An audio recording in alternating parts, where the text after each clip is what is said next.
Hello, everybody. Hebrew77 here, and in today's video, we will be talking about Christopher Columbus and the history of Christopher Columbus, with Columbus Day coming up very soon.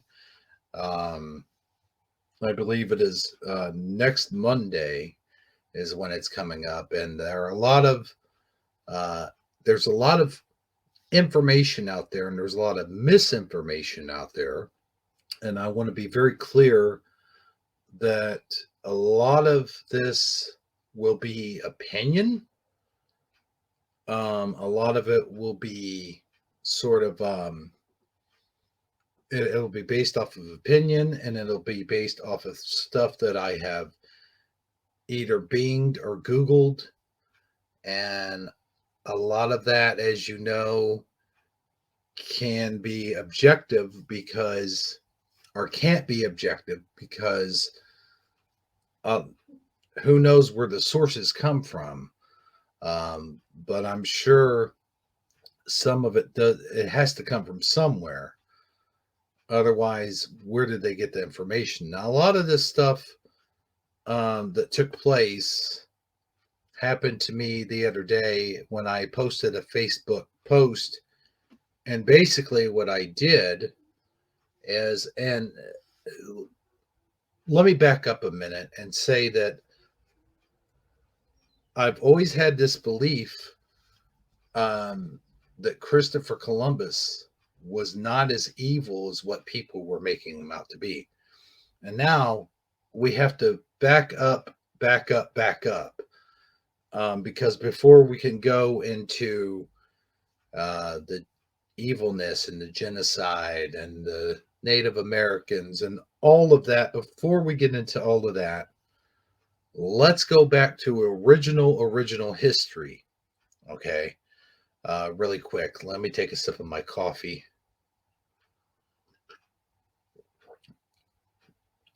So original history. What do I mean by that? Well, I mean by generic history, what we learned in school, what we learned on TV shows, Charlie Brown specials, and so forth. And of course, as you know, everything that we learned in school, we had to come back sometime in the 90s or early 2000s and reevaluate what we learned in school and go, wait a minute, you can't believe everything that you learned in school, which is really kind of weird because when you're in school, the whole purpose of school is you're there to learn. You're there to learn about math, history, science, and all of this stuff. But as we're there being taught, um, all of the history and stuff like that is in books, and it's been and written, especially when you're talking about public school where there's low funding and stuff like that. Some of the books might have been outdated. Um, some of the stuff we didn't know quite as much as we know now, and there wasn't quite as much information out there at the time. So we were just going by what we were given, the information we were given at the time. Um, so you got to take all of that into account when talking about learning about history and about science. And here's the thing, everything changes, everything's always changing and growing. For example, when I went to school, Pluto used to be a planet, and now it's no longer considered a planet. And in fact, what I learned a couple days ago is there's actually a planet out there that I've never even really heard of that's actually considered a planet now. And instead of categorizing them as planets or not planets, now they're doing this thing, I guess, where they're categorizing them as bigger planets versus smaller planets or medium-sized planets even. And so I guess Pluto is still considered a planet, but now it's considered like a small planet or a medium-sized planet, or maybe vice versa. I don't know. But the point is, things do change. Things do, we, as we grow, we learn more and more. And especially with this age of technology, with the internet, and but just as you can't trust everything that you read in your textbook, you can't trust everything that was taught to you in school, you can't trust everything that's out there on the internet. We've learned this time and time again, because there are people out there with agendas who will take history and they will twist it to fit their agenda. I'm not saying that's the case here, but there are several different versions of history, not just when it comes to Christopher Columbus, but when it comes to the slaves, when it comes to certain presidents, Abraham Lincoln, Thomas Jefferson, certain men of of good. There's another word I want to search for: virtue, that we thought were men of virtue. And then later on, someone comes along and says, well, wait a minute. You may think that this is a man of virtue, but let me tell you, he owned a slave. Or let me tell you, he was raping a slave. Or let me tell you, he did this, or she did that, or he did that.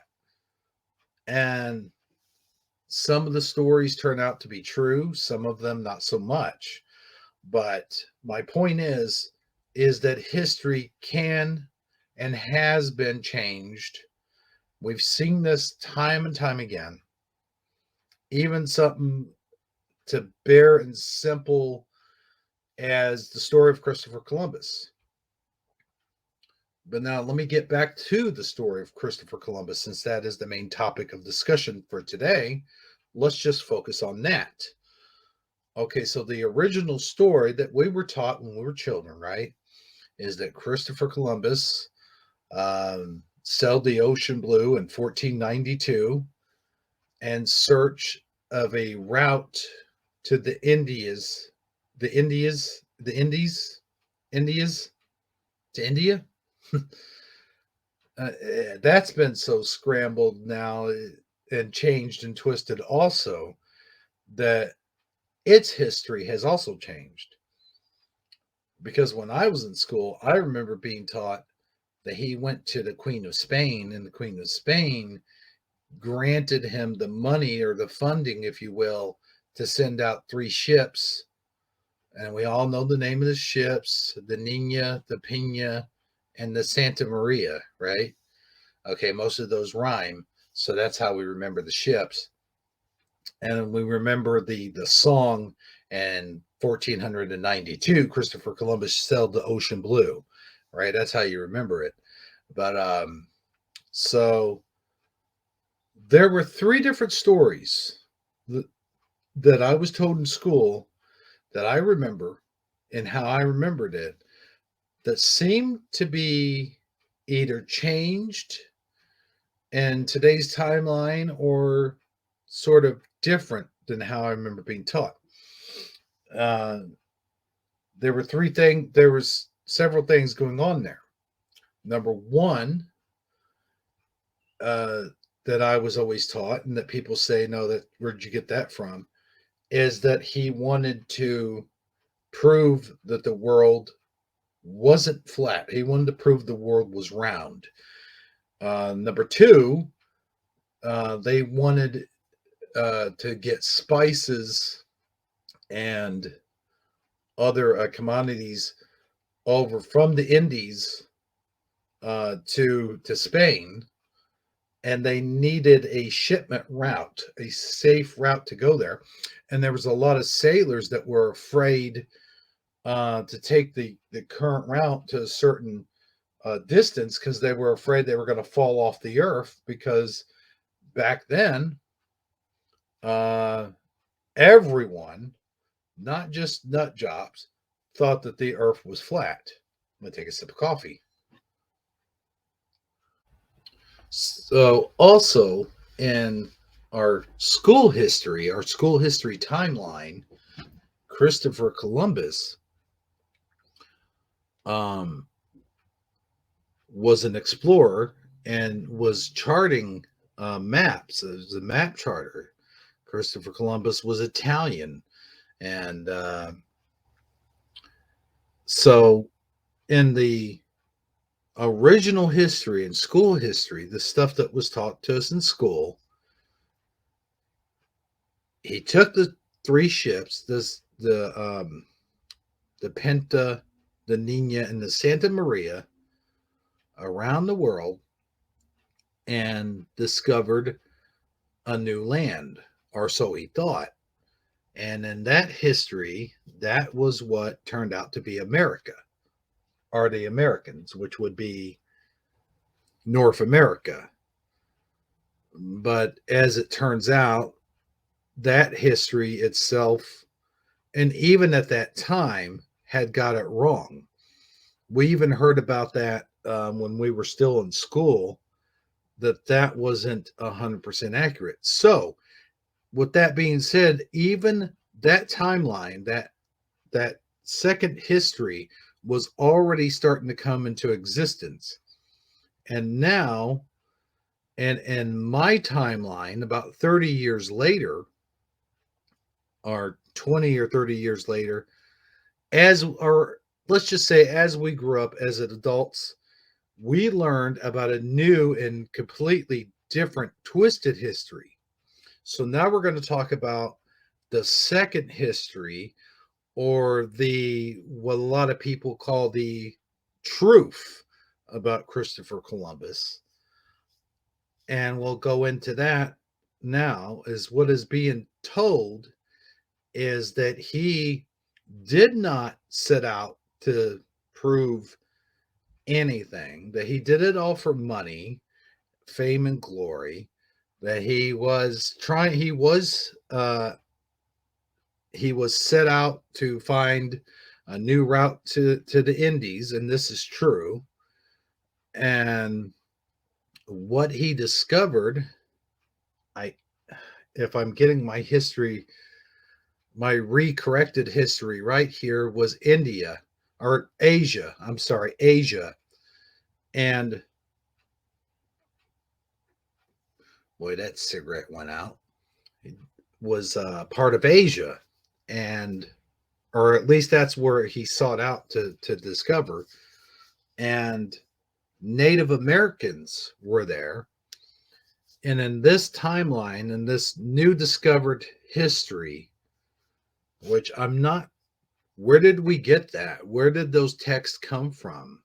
Um, by the way, where I have yet to find where it actually came. I mean, there's some names and stuff that's thrown out there, but anyway, so supposedly he tricked the Native Americans into taking that land.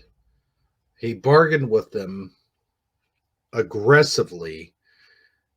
Him and his men enslaved them, beat them, and then later sent an army over there, the Spanish army, to come over and basically take over the land as their own and slaughter thousands of Native Americans. And the other end of that story is that they gave them blankets which were infested with chicken pox and other communicable diseases, which I don't know how in the world you would be able to take a disease and put it in one specific thing, and how they would know that. Like how would they even know that I mean, today, yeah, you could take a blanket or some clothing or something, and you could lace it with a particular disease. I'm sure there are ways of doing that. But back in the 1400s, they encased a particular disease into blankets and purposely gave it to the Native Americans to kill them. Anyway, that was um the the rewritten history, or not the rewritten history, but the rediscovered history, that the current history that we all knew, that we all studied in school growing up, that Columbus was a great man who discovered America and opened up new routes to India, and uh, brought back wonderful, delicious spices, and discovered that the earth was round, and so forth and so on, was nothing more than an evil, genocidal madman who came over to Asia and took over the indigenous people of that time and enslaved them and committed acts of genocide and all of this, what I consider to be nonsense. Let me take a drink of my coffee.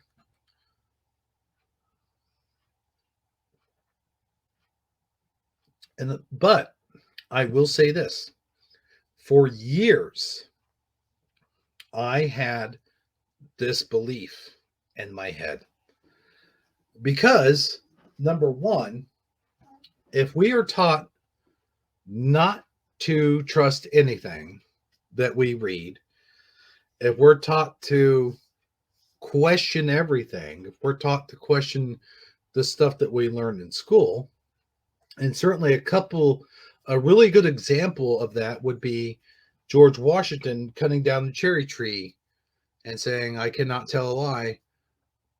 And then later we find out that that was all a made up story. This sort of proves that you really can't trust anything, that you do have to question everything.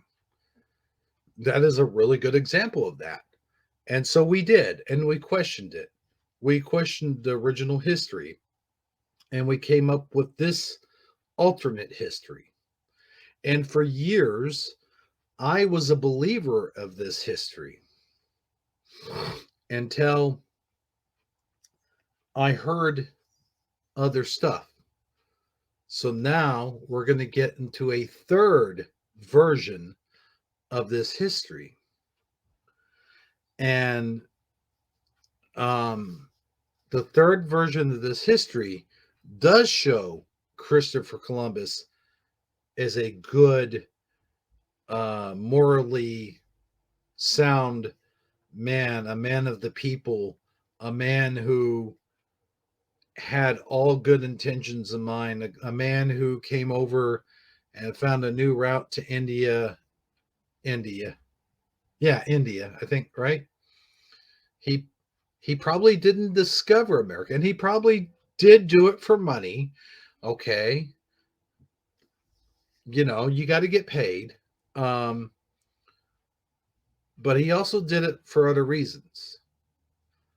I think that he did do it to discover that the earth was round. I think he did do it to bring spices and goodwill to Spain and whatnot have you. Now, am I saying that Christopher Columbus was an easy, laid back, good going guy? No. A lot of people back then in those days, especially people in power, especially like a captain or a pirate, not a pirate, but something of that nature, probably was a hardened, harsh man, but fair. Um, I think that he did dish out cruel punishments to his crew members. I think he did. Um, he probably drank. He probably did prostitutes and all sorts of things, but nothing that any other person back in the 1400s wasn't doing that was in that line of work. Um, so completely honorable, probably not, but a total evil, genocidal, lunatic madman, I find that one kind of hard to swallow. And I have for a couple years now after thinking things through. And I had these thoughts, but never really had them um, sort of down on paper. Okay. And I did a little bit of research, and I have done research over a couple years, but this website that I'm about to introduce you to, I'm about to share my screen. There was a myth versus fact, or fact versus fiction, or whatever it's called, describes some of the things, my ideal of what Christopher Columbus actually did versus what the twisted facts of history, what people twisted of history actually did, and what they've done with other stuff too. As I mentioned at the beginning of the video, which would include slavery and would include the first Thanksgiving and stuff of that nature, which I won't get into now because that's irrelevant to the topic.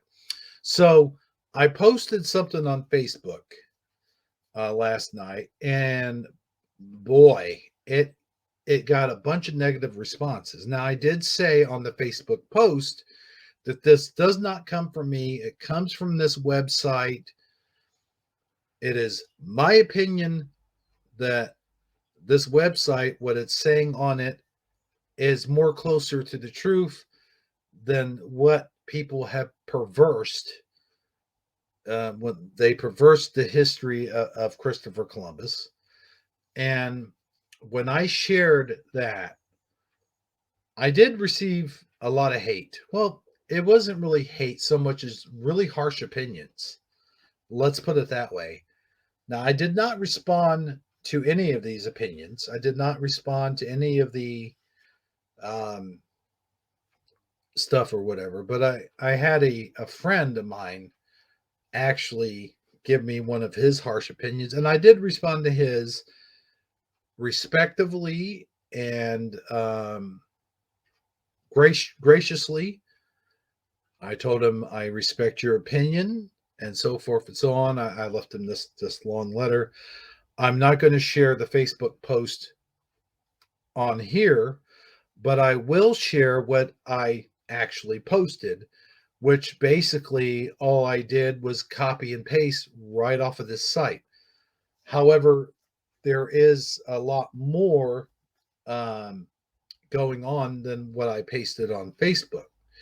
Now, I would like to share that with you guys. To be sort of a lot of stuff here. Um, we're going to go over, but we'll go over it quickly. And the main point is the whole genocide thing that I wanted to go over. And that was the one that I posted on Facebook. Um, so let's look at myth one. Myth: Columbus did not actually discover anything. Fact: Columbus discovered America. When he set sail in 1492, no one on either side of the Atlantic knew other was there. His voyage initiated the first continuous engagement between the peoples of European and American continents. He brought together diverse cultures previously unknown to each other and sparked a multiply beneficial exchange of goods and ideas viewed from either side. His was most certainly a voyage of discovery. Okay, now a lot of people will argue that he didn't discover America, but he did discover some Asian whatever. Okay, but and I get that. I get that part, and I'm okay with that. However, this is what I posted on Facebook. Myth: Columbus committed genocide. And under fact, Columbus did not commit genocide. And here's the thoughts that I have had for quite some time now. So I'll read this to you. Columbus did not commit genocide. He sought to form good relationships with the native peoples of the New World and had no intention of doing them any harm. He had intended to sail to Asia. Okay, that's what I said at the beginning. A land both populous and technologically advanced. His intent was trade and evangelization, not conquest. And exploring and settling the New World, Columbus frequently ordered his men to treat the natives well and not commit injustices or atrocities against them. Columbus punished and even executed some of the settlers who went against his orders and abused the natives. Scholars like, and here's some names, Stanford professor Emeritus Carl Delaney described his interactions with the native people as generally benign, ben, ben, benign. I don't know what that word is. Bennigan, and his motivations as religious. He was not violent, hostile, or cruel to those he encountered. Furthermore, the vast majority of the natives who died in years after Columbus' arrival succumbed to communicable diseases and inadvertently transmitted by the Europeans rather than from any intentional act on the part of Columbus or his men or the settlers. Now, this Carol Delaney apparently was with Columbus during the time of his journey. Now, do I know who this Carol Delaney is? No. Do I need to do more research on him? Possibly. And it is easy to do that. All you have to do is type in the name Carol Delaney, and up comes certain things on Google. And that's what I said in my Facebook post. That a simple Google search will take you to other not facts, but other articles and stuff like that on Christopher Columbus. Now, do I know any of this to be fact? Absolutely not. Should we take what we're reading here as actual or factual? Not necessarily. As I said before, you can't believe everything you read on the internet.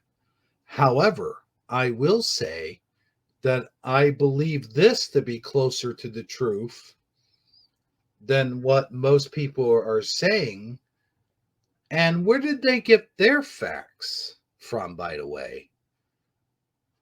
They looked it up on the computer, right? A lot of people. A lot of people. There might be one or two that actually might have read it in text manuals or whatever. I don't know. But a lot of people today who are speaking against Columbus have no idea what they're talking about. They don't do any sort of research whatsoever. What happens is it gets passed down as rumor from person to person, and then that person from that person, and they start believing it. And then when they believe it and they look it up online from people who got their information from another person who got their information from a person that got their information from someone else, possibly looking it up online. Who knows, right? And The same could be said for what I'm doing here. This information that is stated as fact could totally be mythological. The whole idea is that you use your discernment and you read both sides of the story and judge for yourself. Because all of this, including all of history, can be subjectual. Okay. So, reading further on, this is what I did not share with Facebook, but I did share this link with Facebook. So, anybody can go on this site and look up these things of what these people are saying and decide for themselves which narrative am I going to believe? Am I going to believe the one that has been told to me by this person and that person, and I just took it as fact, or this that's on this website, or am I going to go to another website and I'm going to believe that website? It's all about using your own discernment and your own sort of judgment and deciding for yourself. This narrative that's being told here is what I believe how it really happened, because I used my discernment and I use my judgment, which I tend to, I don't always have the best judgment, but I think that I have pretty good judgment nonetheless. So let's move on. Columbus is to be blamed for bringing disease to the New World that killed many natives. There's the myth on that one. Now, here's what they say is their fact. Inadvertently, Europeans did bring communicable diseases to the New World for which the native peoples had little or no immunity, and great numbers died as a result. Some diseases may also have been spread to the Europeans by the natives. The vast majority of indigenous peoples who died in the years following the European settlement of the New World perished from diseases rather than from conflict or abuse of the hands of the European settlers. This is a tragic, unintended consequence of the encounters between two cultures, but certainly not something for which Columbus or anyone else can be held responsible or accountable. Okay. So, with that being said, I'm going to read one more thing, but I will say that this is why we have my friends pretty much covers it on what I had to say about Christopher Columbus. There's two sides to every story, sometimes three or four if you dig deep enough. Now, you could take what I said and you can agree with it or disagree with it. It does not matter to me in the least. All of this stuff is my opinions. It is stuff that I have looked up and researched for the last 2 or 3 years now. It is stuff that has been sitting on my mind. And there's a lot of other stuff like it. There's and then there's that thing where there has to be deeper things going on behind the curtain, right? There's always got to be a straw man. There's always got to be something negative to say about positive things. You could take a person with positive achievements all throughout history and find negative things to say about that person. And I think it is a human trait that people try to take other people who have done great things and tear them down and find these negative faults and these negative things to say about him because it makes them feel better about themselves as human beings. Why we do this, why we can't just leave things well alone, I don't know. This has happened throughout all of history. You know, someone finds something great someone did, they make a day out of it, and then later someone finds something horrible that they did and they shut it all down. Well, we shouldn't celebrate Christmas because it's the pagans' holiday. We shouldn't celebrate Easter because it's a pagan's holiday. We shouldn't celebrate Washington's birthday because he owned slaves. But he was a great president. He was a good man. He accomplished a lot, great many things. But no, we'll find that one negative thing about him and we'll reinforce it and we'll beat it into people's heads until they go, hey, you know what? You're right. We should stop celebrating Washington's birthday. What the hell were we thinking? That's the thing I wanted to point out here today, amongst all other things.